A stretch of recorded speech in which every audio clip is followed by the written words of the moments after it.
తెలంగాణ మంత్రివర్గ విస్తరణలో cabinet birth దక్కించుకున్నారు అడ్లూరి లక్ష్మణ్. ఆ సంతోషం అట్టే కాలం నిలవకుండా ఇప్పుడు తెలంగాణ రాష్ట్రంలో అందరి చేత కూడా పాపం అనిపించుకుంటున్నారు. ఆయన మొదటి నుంచి సామాన్యుడిగా ముద్రపడిన మంత్రిని కొందరు వెకిలి కమెంట్స్ తో కాల్చుకు తింటున్నారు. ఇంకొందరు మంచితనంతో నంచుకు తింటున్నారట. మంత్రి పదవి వచ్చిందన్న ఆనందం కన్నా మంత్రి పదవి వచ్చాక అవమానాలే అడ్లూరికి ఎక్కువ అవుతున్నాయంట. అసలు ఇంతకీ ఉమ్మడి కరీంనగర్ జిల్లాలో అడ్లూరికి ఎదురవుతున్న ఆ చేదు అనుభవాలేంటి? ఏ ముహూర్తాన మంత్రిగా బాధ్యతలు చేపట్టారో గాని ఉమ్మడి కరీంనగర్ జిల్లా ధర్మపురి ఎమ్మెల్యే సాంఘిక సంక్షేమ శాఖ మంత్రి అడ్లూరి లక్ష్మణ్ కి మనశ్శాంతి కరువైందట. పండుగ లేదు పబ్బమూ లేదు అన్నట్లు ఆయన పరిస్థితి తయారైందట. తాను గౌరవించేవారు, తాను మంత్రి కావాలని కోరుకునేవారు తనతో మంచితనంతో ఆడుకుంటుంటే తను మంత్రి అవ్వటం జీర్ణించుకోలేని వారు ఆయనపై అనుచిత వ్యాఖ్యలు చేస్తూ అవమానాలకు గురి చేస్తున్నారట. దాంతో ఇప్పుడు ఆ మంత్రికి ఏం చేయాలో పాలుపోవటం లేదట. తాజాగా జగిత్యాల జిల్లాలో పొలస పౌలస్తేశ్వర స్వామి ఆలయంతో పాటు బీర్పూర్ శ్రీ లక్ష్మీ నరసింహస్వామి ఆలయ కమిటీల ఏర్పాటులో జీవన్ రెడ్డి వర్గానికి, ముఖ్యంగా ఆది నుంచి కాంగ్రెస్ ను నమ్ముకున్న వారికి స్థానం దక్కకుండా బీఆర్ఎస్ నుంచి కాంగ్రెస్ లోకి వచ్చిన వారికి పదవులు దక్కటంతో జీవన్ రెడ్డి అసహనం వ్యక్తం చేశారు.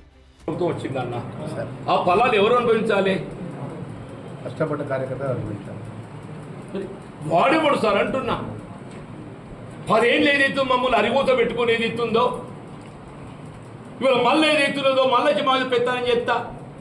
అభివృద్ధి అని మాకు అర్థం కాదు సార్. అంటున్నా అభివృద్ధి కాంగ్రెస్ ఓటు చెప్తా, మీరు అభివృద్ధి చేయరా, మీరు మంజూరు చేయరా? మీరు అట్లా సిద్ధాంతం పెట్టుకున్నారా?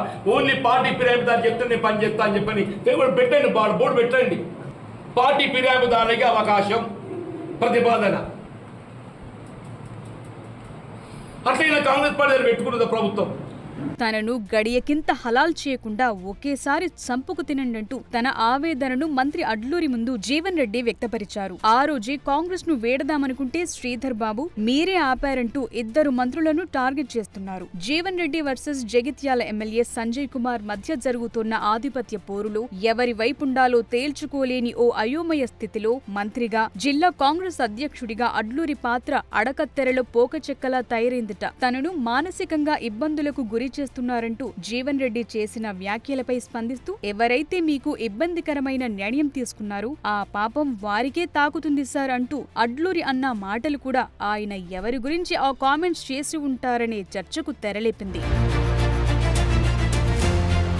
అదలా ఉంటే అటు తాను ఎదగటం ఇష్టం లేని సహచర మంత్రులు కూడా తనను అవమానించేట్టు మాట్లాడటంపై అడ్లూరి తీవ్ర మనస్తాపం చెందుతున్నారట. దీంతో మంత్రుల మధ్య పూర్తి డివిజన్ వచ్చేసినట్టే కనిపిస్తోంది. వేములవాడ ఆలయానికొచ్చిన శృంగేరి పీఠాధిపతి బిధుశేఖర భారతి పర్యటనలో మంత్రి పొన్నంతో కలిసి అడ్లూరి కూడా పాల్గొంటారని ముందు పేర్కొన్న ఆయన వేములవాడకు వెళ్లలేదు. గోదావరి ఖనిలో మంత్రి శ్రీధర్ బాబుతో కలిసి దీపావళి వేడుకల్లో పాల్గొన్నారు. పార్టీలోని తన ప్రత్యర్థులు తనపై కారాలు మిరియాలు నూరుతున్న సహచర మంత్రులు ఇదంతా శ్రీధర్ బాబే వెనుకుండి అడ్లూరిని ముందుంచి ఆడుతోన్న నాటకంగా చర్చించుకున్నట్లు కూడా ఓ ప్రచారం జరుగుతోంది. ఈ క్రమంలో మంత్రి పదవి వచ్చిన ఆనందం కంటే కూడా దానివల్ల తనకు పెరిగిన తలనొప్పులే అడ్లూరికి నిద్ర లేకుండా చేస్తున్నాయన్న చర్చకు తావిస్తోంది.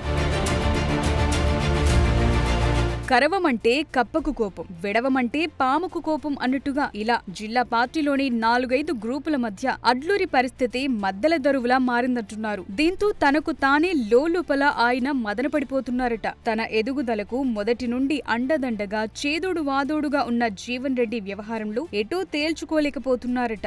మరోవైపు జిల్లా కాంగ్రెస్ లోని గ్రూపుల తగాదాలు జిల్లా పార్టీ అధ్యక్షుడిగా ఆయనకు ఇబ్బందికరంగా మారాయంటున్నారు. మొత్తానికి అడకత్తెరలో పోకచెక్కల అడ్లూరి పరిస్థితి తయారైందనే టాక్ వినిపిస్తోంది.